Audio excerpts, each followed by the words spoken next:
on ABC Radio Queensland. This is Drive with Adam Stevens.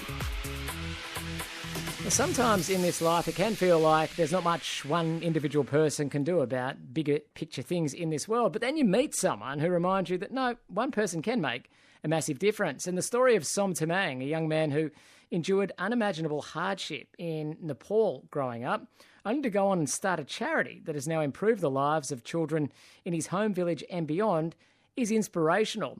And while the Cairns community has been familiar with Som's story for some time, former ABC journalist Kirsty Nancarrow helped bring that story to the attention of a much bigger audience through a book called Himalayan Dream.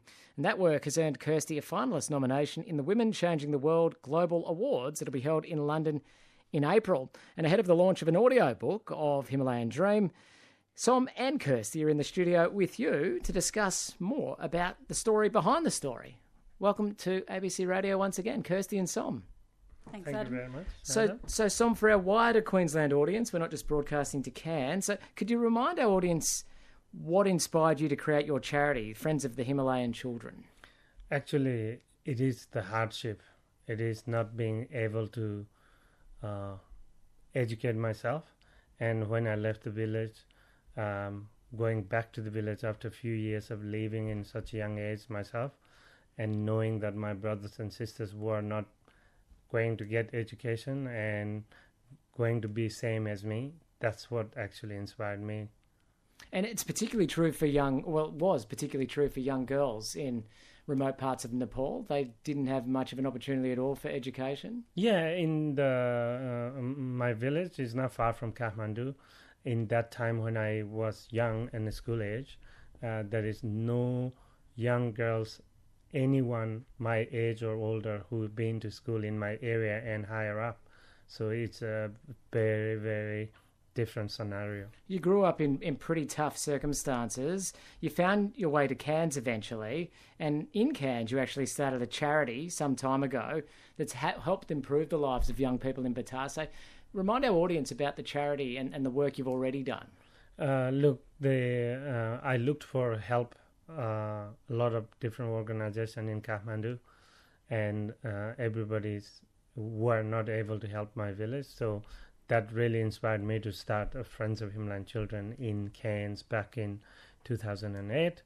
I was already helping people of my village before that, but the charity non-for-profit started from here and from 2008. And so your charity started at a time, Kirsty, when you were working for the ABC, in fact in this very office here at ABC Far North. Can you remember when you were first drawn to Som's story and what it was about what the charity was doing that drew you in, not as a journalist but as a volunteer?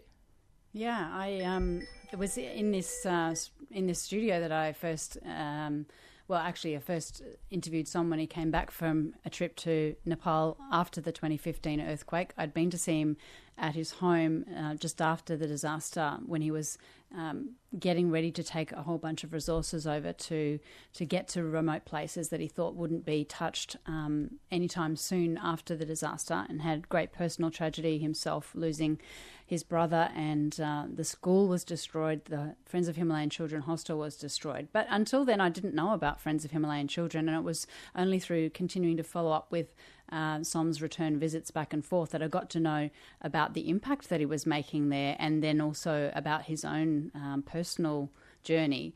And I decided that I would like to go and help myself. So I went over and volunteered in Batase as a teacher for a month, 18 months after the disaster. And then I could physically see the impact that was happening. And I was so inspired by the change that he had made and the opportunities that he had created for all of the children in the village, but specifically girls, that I thought, and the world needs to know about this work and really understand that human trafficking and child marriage still happens in this day and age. And here is a man, a far north Queensland man, who's really changed that in one village and beyond. And not only did you change it initially, the earthquake had such an impact, you actually then had to go and essentially rebuild everything you'd done. In the time since the earthquake, Som, how much of an impact have you had on young children that wouldn't have gotten an education were it not for your charity? Look, the very simple way to see the impact that the Friends of Himalayan Children, the non-profit, and the community here, and everyone who's been helping financially. It's proven that for at least last 10 years, we haven't had any girls being taken out of the village before they finish their school. So that's the fact. That's a big change for my village. And when I say this, now I know it will never go back to girls being sold for India or taken away from the village when they are before the high school age. So I feel that my duty have been achieved and what I wanted has been achieved.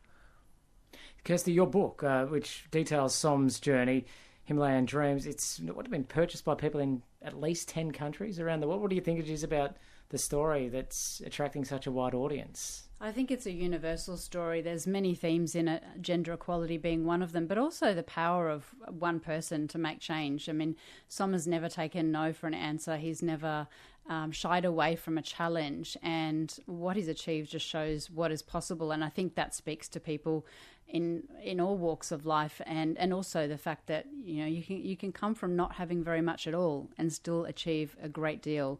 So I think that universal theme of triumph over adversity, resilience, the power of education to change lives is fairly universal. And I think that's why it is attractive, but also because Som has a trekking company that is focused on training girls in Nepal to be guides. It was very pioneering, and so there are people from all over the world who've actually been on treks with Take on Nepal, and couldn't wait to read Som's story.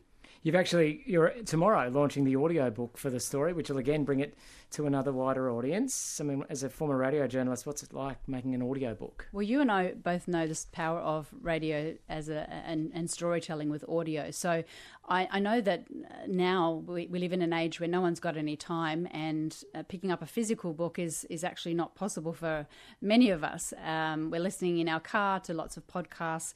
It's estimated more than 10 million people will be consuming audiobooks in Australia by 2029. So I just wanted this book to reach a much wider audience, people with low vision. It is Low Vision Awareness Month this month, people that may not be able to access the story in other ways. So essentially just getting this remarkable story out to as wide an audience as possible. And Som, the story in book and soon to be audio form has actually drawn more people towards wanting to help your charity. So it seems like the finish line keeps getting extended.